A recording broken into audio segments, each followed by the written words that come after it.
palabra. Del Hijo y del Espíritu Santo. Amén.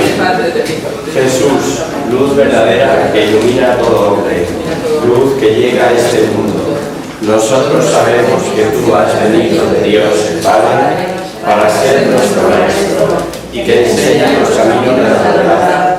Las palabras que oímos de ti son espíritu y son vida, pero que tienes digno de abrir el libro rompiendo el sello, tú solo, tú que diste tu vida por nosotros y nos compraste para Dios con tu sangre.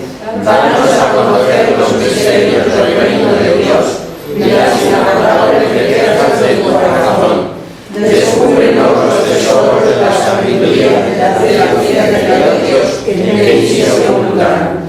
Haz que tu palabra penetre en nuestras almas y lleve a luz nuestros pasos, ilumine nuestra senda hasta que amanezca el día y se disipen las tinieblas. Tú que vives y reinas por los siglos de los siglos. Amén. Muy buenas tardes, bienvenidos.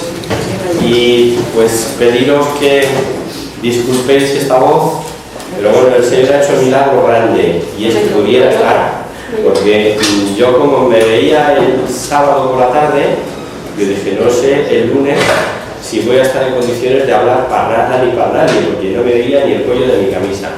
Afortunadamente parece que todo ha ido evolucionando bien, es un simple trancazo típico de la época en que nos encontramos. Una semana, y bueno, la semana pasada encima era una hora más pronto, o sea, teníamos sol y todo, pero hemos pasado de repente al invierno, ¿no? Muy bien, pues vamos a seguir con la carta a los Efesios, que no habíamos hecho más que iniciarla el último día, hicimos una pequeña introducción y habíamos leído pues los dos primeros versículos. Y decía ya que en estos dos versículos ya se apunta una triple afirmación cristológica. Os decía que si se puede definir de alguna manera la carta a los Efesios es Cristo, Iglesia. Pues habíamos leído apóstol de Cristo, santos y fieles en Cristo y por gracia del Señor Jesucristo. Esto nada más empezar la carta, ¿no? Y vamos a ver que el pensamiento dominante es la economía de la redención, o el plan divino de salud, como le gusta llamarlo también, o de salvación, salud o salvación. Y es que Dios, desde la eternidad, determinó salvar a la humanidad entera. Vamos a seguir leyendo. Y leemos ahora pues del 3 al 10. De este capítulo 1 leemos los versículos 3 al 10.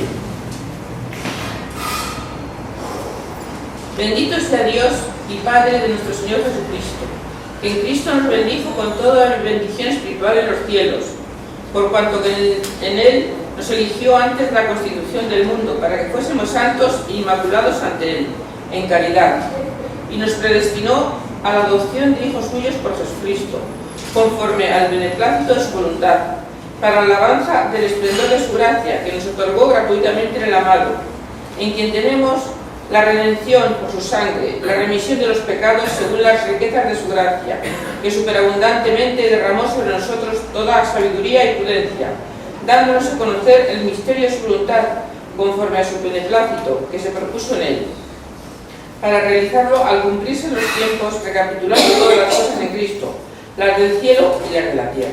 Perfecto. Atribuye San Pablo, como hemos oído, a Dios Padre la gloria y la iniciativa del plan que se realiza en Cristo y por Cristo.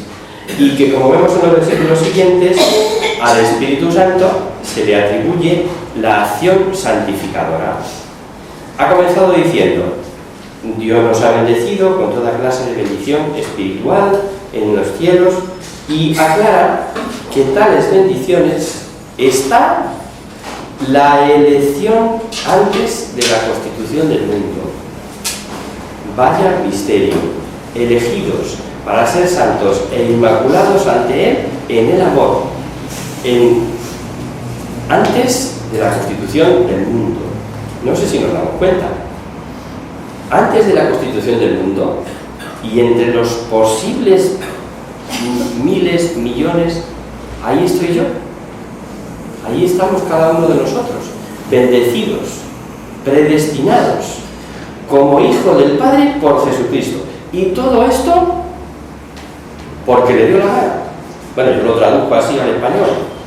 Conforme al beneplácito de su voluntad, hemos leído en el texto, porque Dios ha querido, ni más ni más menos. Nos comentaba el padre Sánchez de León, el fundador de Fe Católica. Algunos le conocisteis, otros ya habéis entrado o acudido aquí después de que él nos dejara. La foto está ahí a la entrada, que os habéis encontrado ahí un sacerdote, bueno, pues es el padre fundador.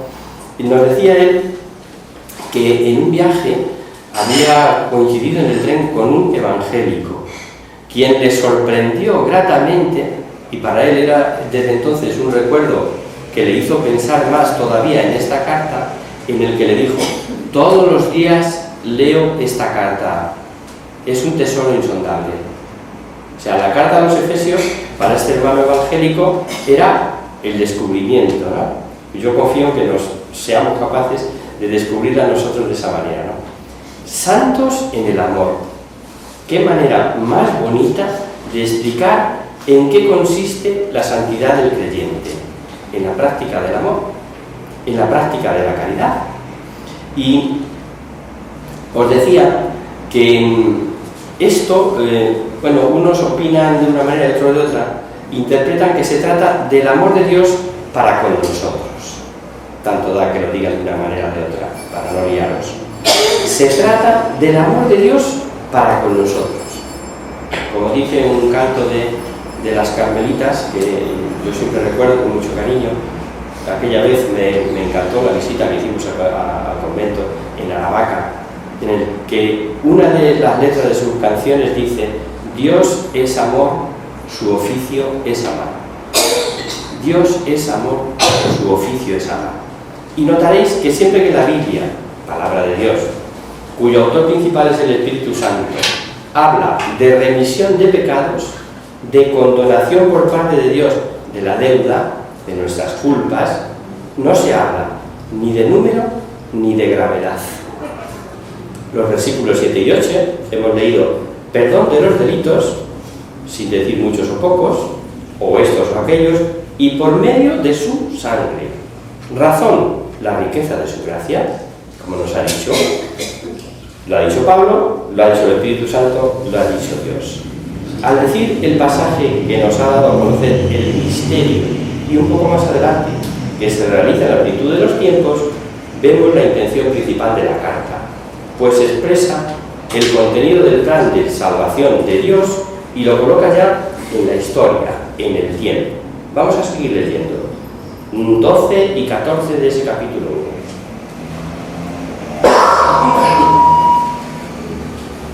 A fin de que cuantos esperamos en Cristo seamos para la alabanza de su gloria. En él también vosotros, que escucháis la palabra de la verdad, del Evangelio de nuestra salud, en el que habéis creído, fuisteis sellados con el sello del Espíritu Santo prometido.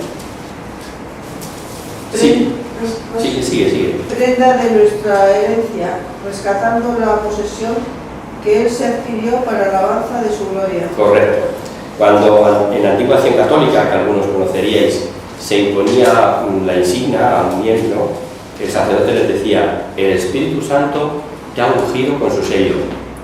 Pero habréis participado seguramente, o recientemente quizá, en alguna confirmación, que generalmente o son adolescentes o adultos. O sea, el sacramento de la confirmación ya es, pues dice lo mismo, ¿no? El Espíritu Santo te ha ungido con su sello. Dos conceptos de suma importancia hemos escuchado: sello y arras. Hay traducciones que en vez de decir arras dicen prenda, pero bueno, es lo mismo. Esto lo explicamos también cuando vimos la carta a los Corintios, la segunda. Es sello indeleble y pertenencia. Y por un lado, y morada del Espíritu Santo en las almas por otro, que es concedida como prueba del amor que tiene para con nosotros. Es ese compromiso. A lo mejor lo de las arras os suena más por las bodas, por los matrimonios, ¿no? que uno entrega al otro esas monedas que son signo de los bienes que van a compartir. Y eso pues es como el testimonio, para que veas que quiero compartir contigo, toma, te doy esto, ¿no? Pues eso es lo que hace el Espíritu Santo, es lo que nos dice Pablo, que hace el Espíritu Santo en nosotros. Sello y arras, pertenencia. Hasta ahora San Pablo nos ha hablado de elección, de bendición, de santos, y ahora pensando sin duda en el nuevo Israel, en la Iglesia, dice redención del pueblo de su posesión. Y en este nuevo Israel, que es la Iglesia, adquirido con su sangre, comprado con su sangre, como nos dirá San Juan, supone un reconocimiento por parte de los sellados de la gloria y misericordia salvadora de Dios. Así es como termina el versículo 5. Es el acto esencialmente religioso del ser humano. No pocas veces parece que la oración es de súplica y solo pedir y pedir y pedir a Dios y de alabar, que eso no lo tenemos en cuenta. Pues en el pasaje que viene a continuación van a aflorar las tres virtudes teologales de Pablo, que se dirige a Dios para darle gracias a Dios por la fe y la caridad de los efesios, ojo, para que entiendan la grandeza de la esperanza. En esta ocasión hace Pablo depender la esperanza de la fe y de la caridad, no como solemos mirar las tres virtudes teologales enlazadas: fe, esperanza y consecuencia la caridad. Lo cierto es que van juntas, es decir, están en la base de nuestra fe. Por eso se la llama virtudes teologales, ¿no? Constituyen la esencia del mensaje cristiano. Pero digo, es curioso que aquí la esperanza se la ponga como un fruto, ¿no? Mejor leemos, del 15 al 23. Por esto, igualmente, yo habiéndome informado de vuestra fe en el Señor Jesús y en el amor a todos los santos, no ceso de dar gracias por vosotros, recordándoos en mis oraciones, para que el Dios de nuestro Señor Jesucristo, el Padre de la Gloria, os conceda espíritu de sabiduría y revelación en el pleno conocimiento de Él, para que, iluminados por los ojos de vuestro corazón, conozcáis cuál es la esperanza de su llamada, cuál es la riqueza de la gloria de su herencia otorgada a los santos. ¿Sigo? Sí. ¿Y cuál la excelsa grandeza de su poder para con vosotros, los creyentes, según la fuerza de su poderosa virtud, la que ejerció en Cristo resucitado de entre los muertos, sentándolo a su derecha en los cielos, por encima de todo principado y potestad y virtud y dominación, y de todo nombre, nombrado no solo en este siglo, sino también en el futuro. Y además todo lo sometió a sus pies y lo constituyó a él como cabeza sobre todas las cosas de la Iglesia, la cual es el cuerpo y en la plenitud del que lo llena todo en todos. El cuerpo y la plenitud del que lo llena todo en todos. Son muchos los bienes que hemos escuchado aquí, que han sido enumerados, y ante las normales dificultades con las que el cristiano se encuentra habitualmente, y para no desanimarnos y que no nos desalentemos, San Pablo puntualiza que toda esa gran riqueza de bienes son obra del poder de Dios desplegado en Cristo.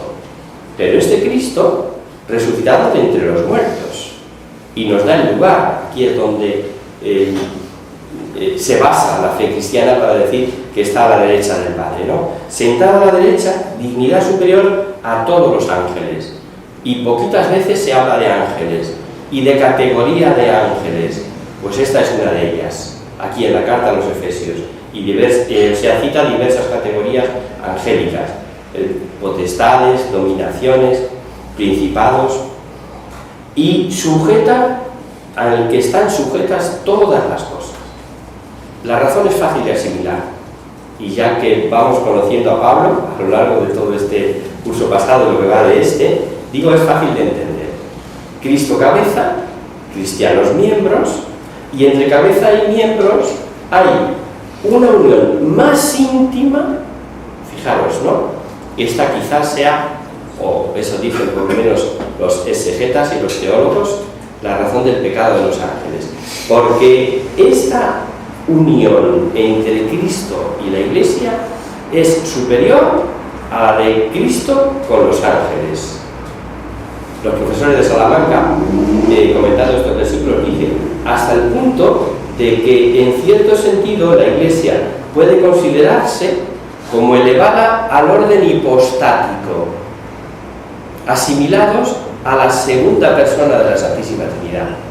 Y digo que los exegetas atribuyen el pecado de los ángeles a un pecado, bueno, en principio es de desamor y de rebelión contra Dios, claro, pero motivado quizá, es una exégesis que se apunta, por lo que Dios hace con una criatura muy inferior a él.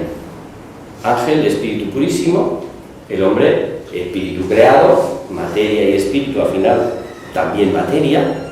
O sea, nosotros respecto de los ángeles, pero es una barbaridad, ¿no? Y ahora de repente, yo que estoy en un nivel superior, me veo postergado porque es que Dios se va a hacer uno de estos más bajo que yo.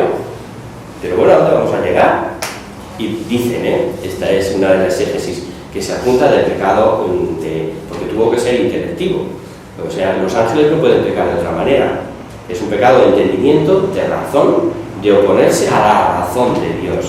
Pues bien, hay una palabra en griego, pleroma, que en castellano es plenitud, y que ha sido objeto de dos opiniones, sintetizando, y para no calentar mucho nuestras cabecitas de sencillos cristianos, diremos que esa plenitud se debe considerar como: ¿es Cristo quien llena o completa a la Iglesia en la que vuelca el torrente de sus gracias y su fuerza santificadora? ¿O por el contrario, es la Iglesia la que completa a Cristo en cuanto va llenando a cada uno de los fieles que se unan a Cristo en la Iglesia y por la Iglesia? Tanto da, pero parece más aceptable la primera de las interpretaciones, es decir, que Cristo completa a la Iglesia y en ella vuelca el torrente de sus gracias. Y llegamos con esto ya al capítulo 2 de esta carta a los Efesios, que vamos a empezar leyendo pues hasta el versículo 10 de un tirón. Venga.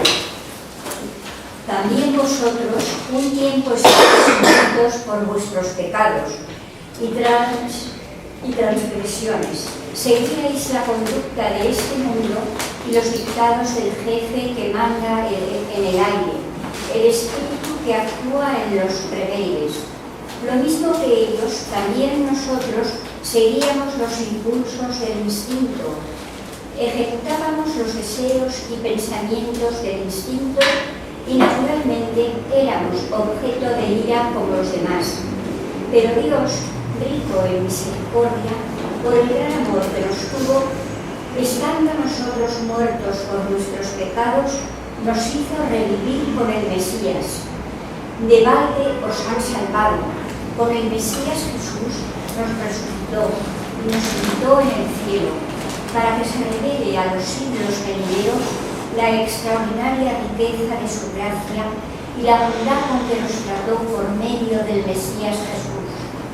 De balde os han salvado por la fe, no por mérito vuestro, sino por don de Dios, no por las obras para que nadie se jacte.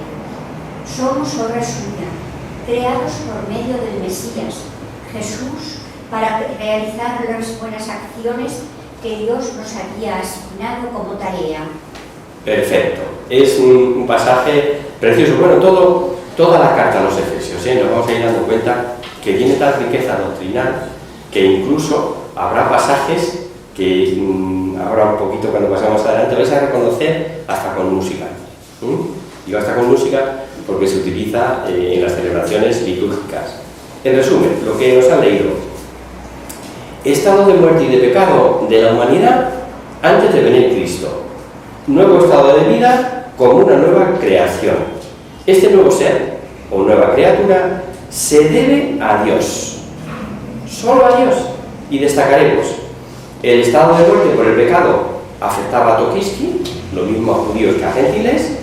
El príncipe de este mundo que aquí lo hemos escuchado de otra manera, que dice el jefe que anda por los aires, da igual.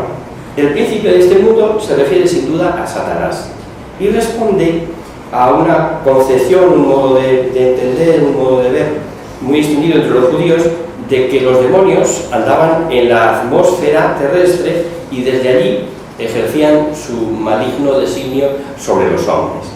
Y repito una vez más que Dios nos vivificó por amor, de que todo es gracia, de que es obra de la gracia por la fe, siendo a su vez un don de Dios, y que por lo tanto nadie puede gloriarse por las obras. Y dice, nos hizo sentar en los cielos en Cristo Jesús.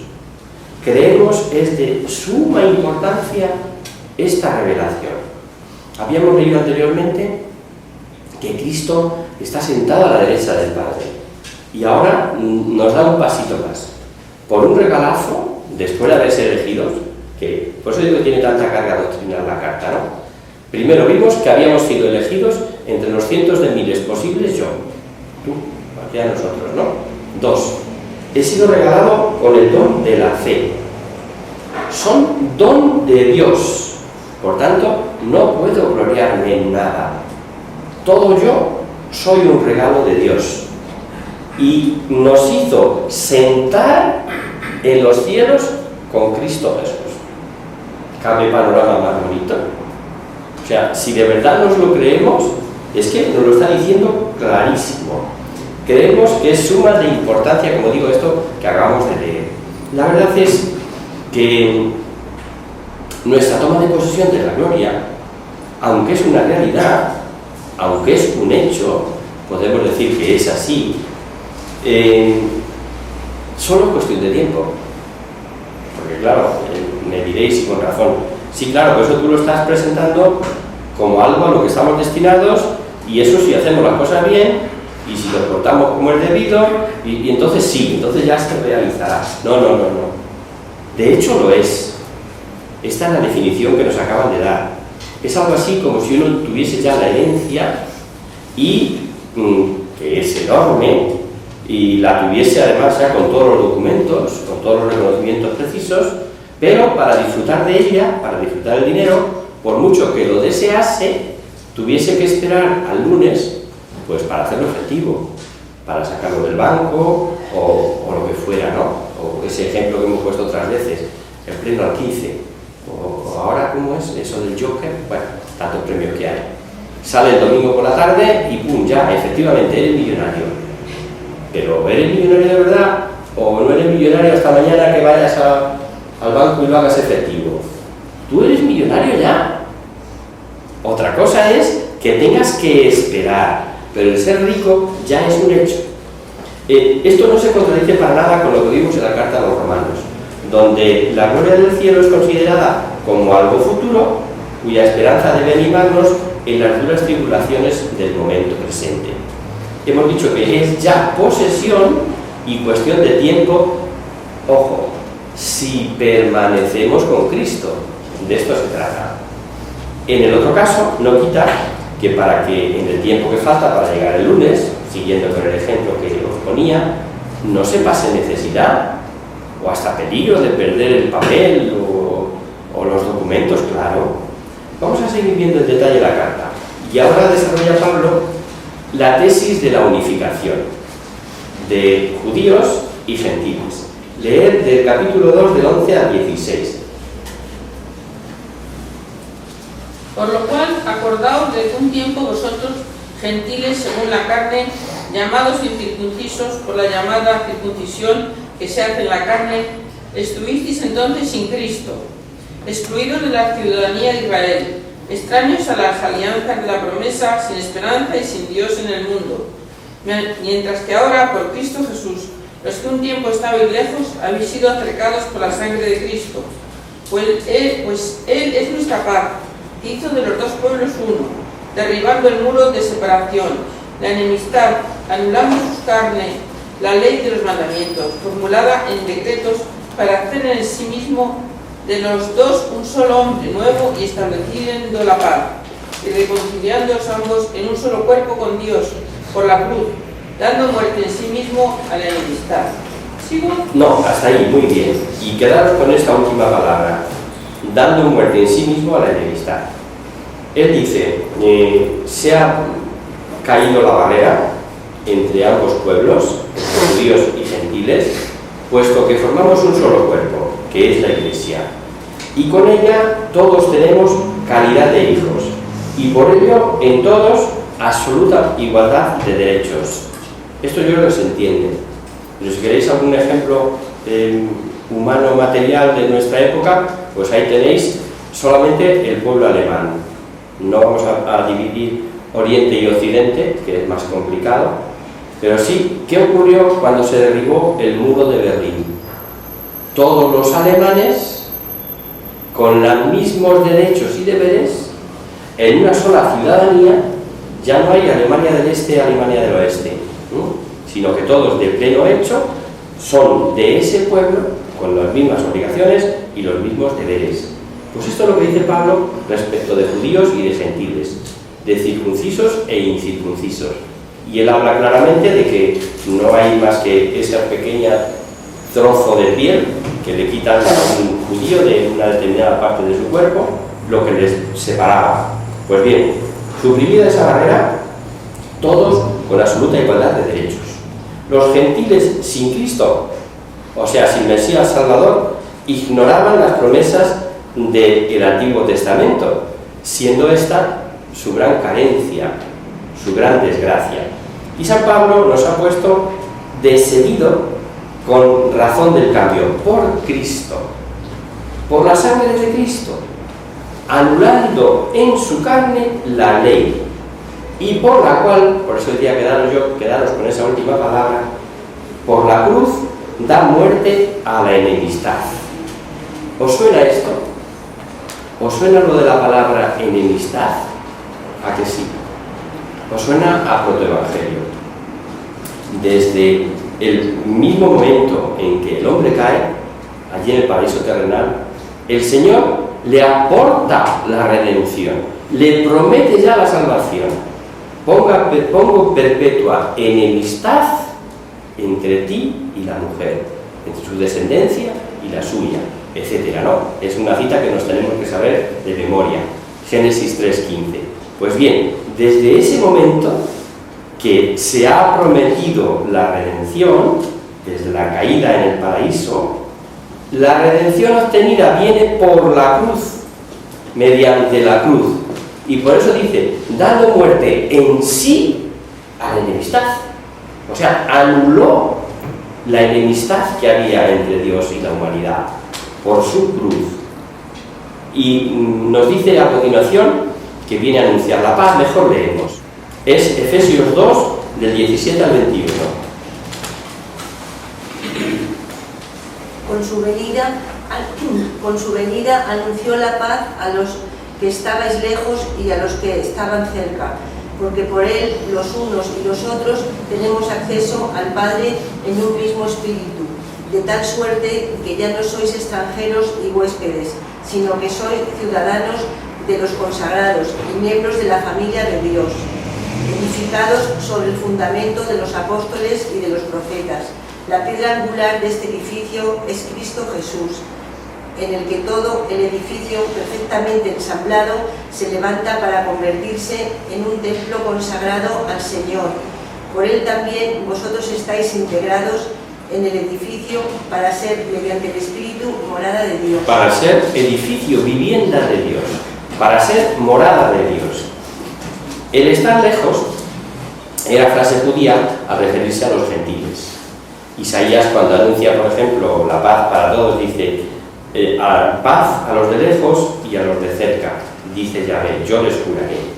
Ya sabemos que en el templo de Jerusalén existía una valla prohibiendo bajo pena de muerte que fuese traspasado por un gentil. Ya lo explicamos en el curso del Antiguo Testamento, cómo estaba compuesto aquel templo, ¿no? El atrio de los gentiles, que es donde entraban unos, luego el de los judíos, el de las mujeres, etcétera, ¿no? Pues lo explicábamos cuando aquel pasaje precioso de Jesús que dice: habéis hecho de mi casa una casa, o sea, habéis profanado el templo, cuando la expulsión de los vendedores del templo, ¿verdad? Allí explicábamos muy bien cómo estaba constituido el templo. Bueno, pues entre otras cosas había una raya diciendo que si un gentil pasaba de aquí tenía pena de muerte. Y dice, refiriéndose porque le están oyendo judíos y gentiles, el muro de separación lo derribó Cristo, anulando en su carne la ley. ¿Qué significa esto de en su carne la ley? En su persona, en la persona de Jesucristo, que ha tomado naturaleza humana, después de hacer la redención, queda anulado todo. Ya no hay separación entre judíos y gentiles. Ya es un único pueblo, ¿no? El cuerpo místico, el cuerpo único, es en primer lugar un cuerpo físico de Cristo, pero también es el cuerpo místico que forma un solo cuerpo con todos los miembros. Nos imaginamos que sí, bueno, este miembro sí, pero como está del muro para allá, no, tendría que colgar de otra. No. Él, siguiendo con este ejemplo, de derribar el muro, es decir, que todos iguales, porque Cristo es el que lo ha arreglado. Jesucristo ya nos preparó durante el discurso de la última cena, con aquella alegoría tan clara, que la entiende cualquiera, ¿no?, de la vid y de los sarmientos. El que está unido a mí permanece en mí, ese dará fruto, el que no, etcétera, etcétera. Y Pablo va a repetir esta idea del cuerpo místico por diestro y siniestro, de cualquier manera. Y ahora lo hace, fijaros, con distintos ejemplos. Aquí vemos uno de claridad meridiana. Al igual que un edificio lo constituyen diversos materiales, todos unidos, no siendo igual el cemento que los ladrillos, pero todos forman el edificio, todos forman el cuerpo místico de Cristo. Y ahora, en vez de cabeza, miembros, que estamos acostumbrados a oír, emplea el de que Cristo es la piedra angular. No se puede expresar mejor, lo habéis leído, ¿no? Edificación bien trabada que se eleva hasta formar un templo santo en el Señor. El padre García Figá, comentando el último versículo de este capítulo, nos dice: dichosas y bienaventuradas las almas que son templo de Dios, donde reposa su majestad. Es estar edificada el alma para ser morada de Dios en el amor. Las ideas, como veis, se repiten de unas cartas a otras. Nos dirá en otra ocasión en el que somos templo del Espíritu Santo, que vive en nosotros. Pues veis aquí, y con motivo de recurrir que judíos y gentiles son un solo pueblo en el Señor, y usando el símil del edificio, nos volvemos a encontrar con la misma idea: morada de Dios en el Espíritu Santo, en el amor. Y comienza el capítulo 3, que viene a continuación, con una especie de plegaria en favor de la perseverancia de la fe que han recibido. Pero apenas se pone a comentarlo o a citar a los gentiles a cuyo apostolado se debe, pues como que se para ahí, ¿no? Le viene la idea, interrumpe la plegaria y recuerda que el beneficio de ellos le fue revelado, le fue dado a conocer el misterio de Cristo. Vamos a escucharlo. Del capítulo 3 leemos del 1 al 4. Con esa finalidad, Pablo, soy a favor vuestro, los paganos, el prisionero por el Mesías Jesús, pues estáis informados de lo que ha dispuesto de mí la gracia de Dios para provecho vuestro, a saber, que se me ha dado a conocer el secreto como os escribí hace poco. Leed mi carta y podréis apreciar cómo entiendo el misterio del Mesías. En las generaciones pasadas no se dio a conocer a los hombres, ahora en cambio... Sabemos, perdona que interrumpa, que ahora vamos a seguir leyendo otro poquito. Sí. Sabemos que Pablo tuvo muchas revelaciones y sin duda no olvida la primera en el camino de Damasco, pero a él le fue revelado el misterio de Cristo específicamente, misterio revelado en el Espíritu. Sigue leyendo, puede llegar hasta el 13. En las generaciones pasadas no se dio a conocer a los hombres, ahora en cambio se ha revelado a sus santos apóstoles y profetas inspirados. Consiste en esto: que por medio de la buena noticia los paganos comparten la herencia y las promesas del Mesías Jesús y son miembros del mismo cuerpo. Y yo soy su ministro por don de la gracia de Dios, otorgada según la eficacia de su poder. A mí, el último de los consagrados, me ha concedido esta gracia: anunciar a los paganos la buena noticia, la riqueza insondable del Mesías, y hacer luz sobre el secreto que Dios, creador del universo, se guardaba desde antiguo. De este modo, ahora en la Iglesia se manifestará a las autoridades y potestades celestes la multiforme sabiduría de Dios según el antiguo proyecto realizado en el Mesías Jesús, Señor nuestro. Por Él y con la confianza que da la fe en Él, tenemos libre acceso. Así pues os pido que no os desaniméis ante lo que sufro por vosotros, pues redunda en gloria vuestra. Perfecto. O sea, él ha hecho ahí un paréntesis para explicar la razón de su ministerio, que por cierto, me debo a vosotros, y entonces ahí es donde desarrolla todo, ¿no? Este misterio, que para conocimiento de los gentiles eligió Jesucristo a Pablo, y sabe y dice que no por méritos suyos, ni porque fuera muy valiente, ni porque fuera muy echado para adelante, ni porque el Señor le vio, no, sino por regalo de Dios. Me eligió como el más inútil de todos. Y dice más, que por gracia de Dios, elegido, no por méritos propios, misterio que estaba oculto y es dado a conocer a todos por la Iglesia. Ni siquiera los principados, ni siquiera las potestades celestiales sabían de esto ni una palabra. Y era un plan eterno de salvación, previsto y realizado por Cristo, el quien dice tenemos seguridad de acercarnos a Él, pero ¿cómo?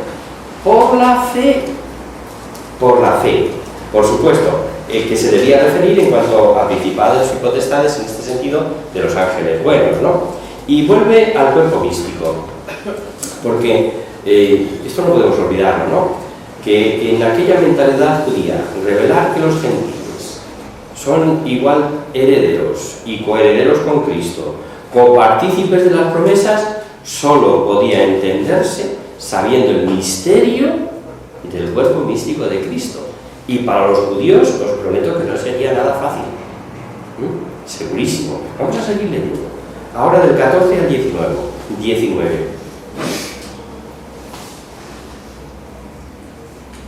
Otra voz.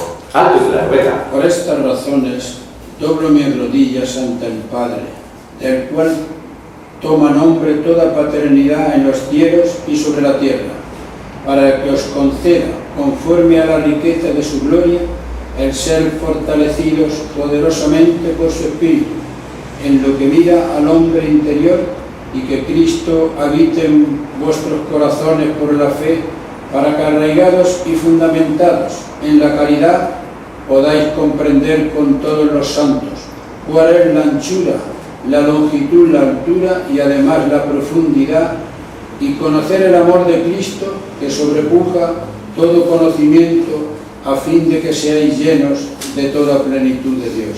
Perfecto. ¿Os suena que sí? Este es otro himno, otro pasaje de la carta a los Efesios que es muy usado en la liturgia, ¿no?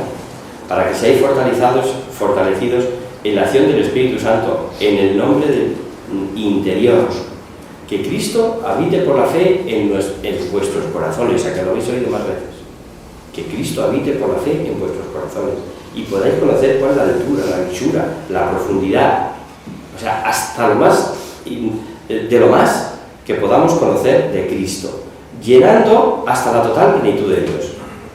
Os recuerdo que al comenzar el capítulo 3 hay una especie de plegaria en favor de la perseverancia en la fe que has recibido, pero apenas comienza a citar a los gentiles a cuyo apostolado se debe, queda como interrumpida. Pues bien, recuerda que en beneficio de ellos le fue revelado, le fue dado a conocer el misterio de Cristo. Y ahora con esto que nos han leído, parece que, salvado el paréntesis, vuelve a la plegaria, vuelve a esa oración que había iniciado y empieza diciendo algo curioso: dobla sus rodillas ante el Padre. Es una expresión que indica el ardor que se pone en la súplica, ya que los orientales generalmente oraban de pie, siguen orando de pie, y solo en casos especiales se hincaban de rodillas, en casos especiales o cuando la necesidad empujaba, porque recordaréis que aquellos que se acercaban a Jesús pidiendo algo de importante, como puede ser curado de la lepra, por ejemplo, San Marcos nos dice en ese pasaje de los leprosos: se acercó un leproso que de rodillas y suplicante le dice: si quieres, puedes limpiarme. Lo que aquí Pablo pide en esta oración de rodillas, que es lo que nos importa también la actitud, claro, pero la traemos a colación nada más. Pide ser fortalecidos en el hombre interior por su espíritu y que habite Cristo por la fe en sus corazones. Y de esa manera comprender eso: la anchura, la altura, la profundidad, la caridad de Cristo que supera toda ciencia. Creo que en infinidad de ocasiones los cristianos no entendemos, o lo acabamos de comprender, como hombres insignes de ciencia, famosos, plumas extraordinarias, periodistas excepcionales, artistas admirados, etc., resumen, si no de ateos, al menos eso de haber superado eso de creer en la Iglesia, ¿no? Pero al leer estas revelaciones, que como bien dice Pablo, superan toda ciencia, sí se comprende. El pasaje nos advierte que se trata de ricos tesoros de su gloria para ser fortalecidos. Y esto lo consiguen los que tienen humildad. Pero si se carece de humildad, ni la ciencia ni el arte les vale para nada. Pero es que además, desde el punto de vista sencillo del estudio del proceder humano, no quiero nombrar antropología para que parezca raro, ¿no? Ni por darme las demás en absoluto. Un simple análisis: ¿qué os gusta de la gente que brilla por algo y aparentemente no? La sencillez, la humildad. Dice que hay que ver lo bien que canta o lo bien que no sé qué, y el tío, o sea, anda por la calle como contigo, amigo. Eso lo admiras tú sin ser nadie. Pues esto es lo que viene a decir Pablo, que la grandeza está ahí, en la sencillez, en la humildad. Si se carece de la humildad, ni la ciencia, ni el arte, ni nada le vale para nada. Y ante estas maravillas del plan redentor de Dios, San Pablo prorrumpe en un cántico final, un himno, una doxología, agradeciendo a Dios su inmensa liberalidad para con nosotros. Y muy importante, el final: a Él sea la gloria en la Iglesia y en Cristo. Porque ahí es donde radica nuestra vida de cristianos y donde únicamente somos agradables a Dios, en la Iglesia y por Cristo. Y con el próximo capítulo va a comenzar la parte moral de la carta, y para dar mayor autoridad comienza alegando su título de prisionero por el Señor. Insiste, como veremos, una vez más en la humildad y pide una de las obras de misericordia que muy pocos cristianos practican o practicamos, que es sufrir con paciencia las flaquezas del prójimo. Vamos a leerlo. Del 4 leemos del 1 al 6. Os exhorto, pues, yo, preso por el Señor, a que viváis de una manera digna de la vocación con que habéis sido llamados, con toda humildad, mansedumbre, paciencia, soportándoos unos a otros por amor, poniendo empeño en conservar la unidad del Espíritu con el vínculo de la paz. Un solo cuerpo y un solo Espíritu, como una es la esperanza a que habéis sido llamados. Un solo Señor, una sola fe, un solo bautismo, un solo Señor y Padre de todos, que está sobre todos, por todos y en todos. Correcto. ¿A qué esto se suena? ¿A que a esto sí le ponéis música? ¿Seguro? Pues decía que esta carta es preciosa. Y claro, os decía que si la resumimos de alguna manera es Cristo, Iglesia. Carta a los Efesios, Cristo, Iglesia. Con esas dos palabras se queda resumida la carta. Todo nos suena, ¿no? Soportándoos unos a otros por amor, poniendo empeño en conservar la unidad con el vínculo de la paz, un solo Señor, etc., ¿no? La base para insistir en la unidad es un texto muy conocido, pero tan conocido que, como digo, hasta lo repetimos en cantos litúrgicos. Es totalmente claro el pasaje y no necesita demasiadas explicaciones. Un único Dios que está por encima de todos nosotros y en nosotros no puede ser más expresivo. Pero sigamos leyendo. Ahora hasta el 13.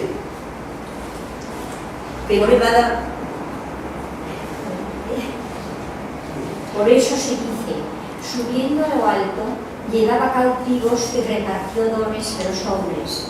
Lo de subió, ¿qué significa sino que bajó a lo profundo de la tierra? El que bajó es el que subió por encima de los cielos para llenar el universo.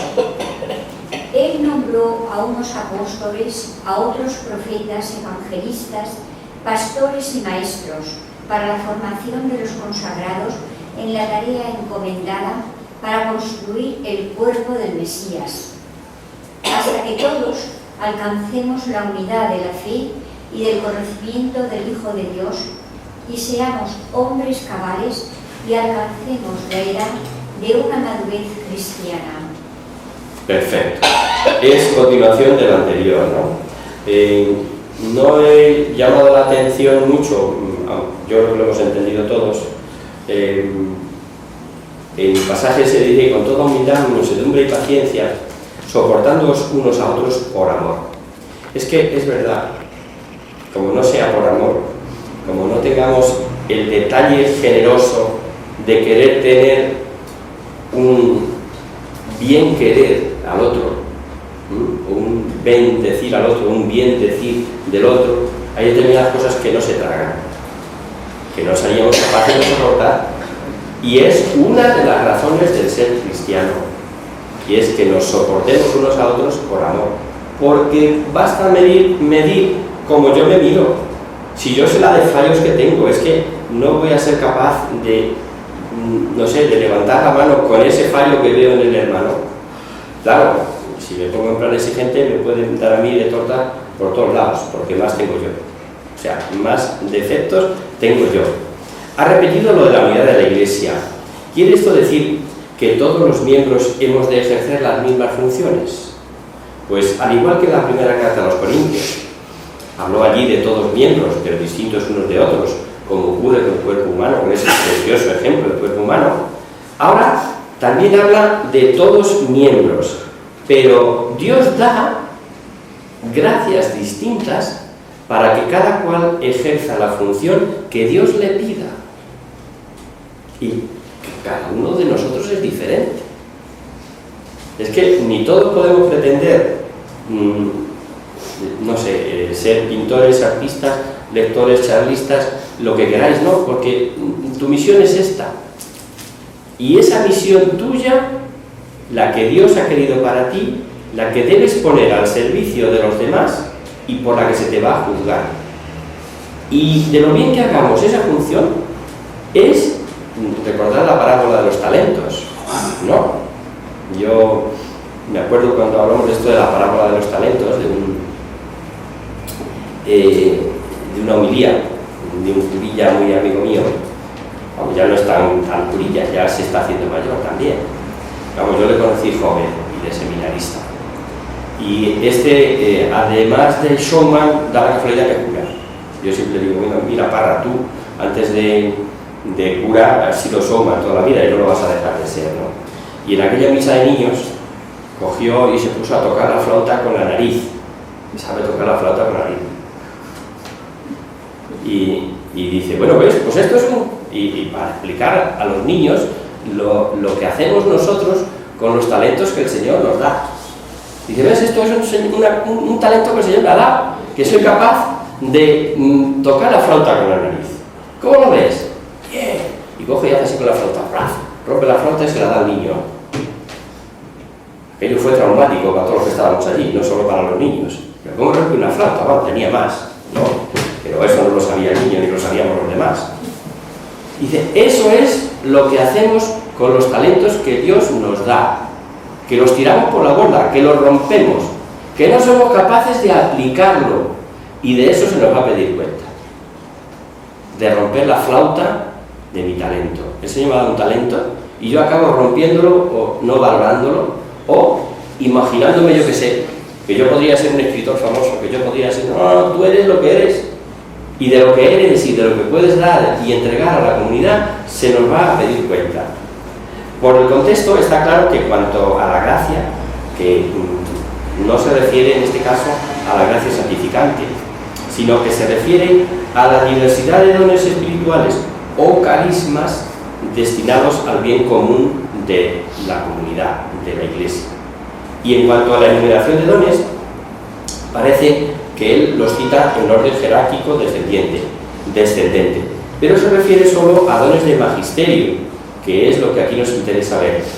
Y como prueba de que es Jesucristo quien reparte esos dones, cita San Pablo unas palabras del Salmo 68, aunque pudiera ser una acomodación de Pablo, ya que el Salmo concretamente se refiere a Yahvé como Rey de Israel, por eso digo que parece más una acomodación, pero para muchos exegetas por lo menos así es, ¿no? Ya que el apóstol pone gran fuerza en la cita. Así sería un anuncio de la ascensión de Cristo a los cielos, de donde como Rey victorioso nos distribuye los dones. Y el versículo último, y con esto vamos a terminar, tiene varias interpretaciones. La unidad de la fe y del conocimiento del Hijo de Dios, y de que lleguemos a ser hombres perfectos, a la medida de la plenitud de Cristo, como dice el Padre Figar, a la plenitud, pero ya en la resurrección de los santos. Otros, no obstante, y teniendo en cuenta el versículo anterior, o sea, el versículo posterior que vamos a leer ahora, interpreta que se refiere a ser hombre perfecto, es decir, completo, sano en todos los miembros, y lo mismo que llegar a la medida de la estatura, del pleroma, esa palabra que decía, de la plenitud de Cristo, que es la Iglesia. Y con esto terminamos, vamos a leerlo, del 14 al 16.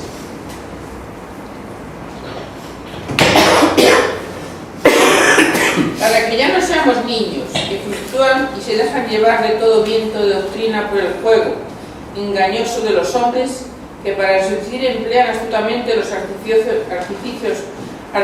del error, sino que al contrario, abrazados a la verdad, en todo crezcamos en caridad, llegándonos a aquel que es nuestra cabeza, Cristo, por quien todo el cuerpo trabado y unido por todos los ligamentos que lo unen y nutren según la operación de cada miembro, va obrando mesuradamente su crecimiento en orden a su conformidad en la caridad. Perfecto. Como es tan completa y tiene tanta sustancia, lo vamos a dejar aquí y empezamos el próximo día con esta cita a desarrollarla, porque ha vuelto a soltar lo del cuerpo místico, pero de otra manera, ¿no? Aquí en este caso con respecto a la plenitud personal, a lo que cada cual debemos aspirar a ser y llegar, ¿vale?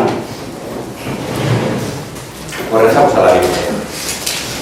En el nombre del Padre, del Hijo y del Espíritu Santo. Amén. Virgen, bella la delicia del cielo, en cuyo rostro se miran los santos y se soplan los ángeles.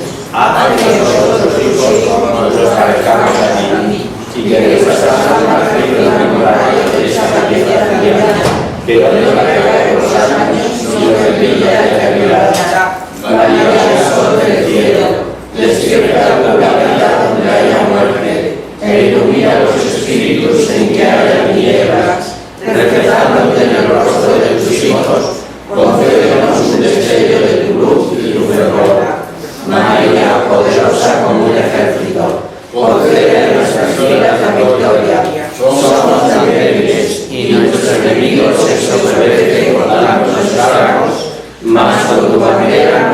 vivimos seguros y encerrados. Él conoce el poder de tu bien y tiene la majestad de tu mirada. Sálvanos,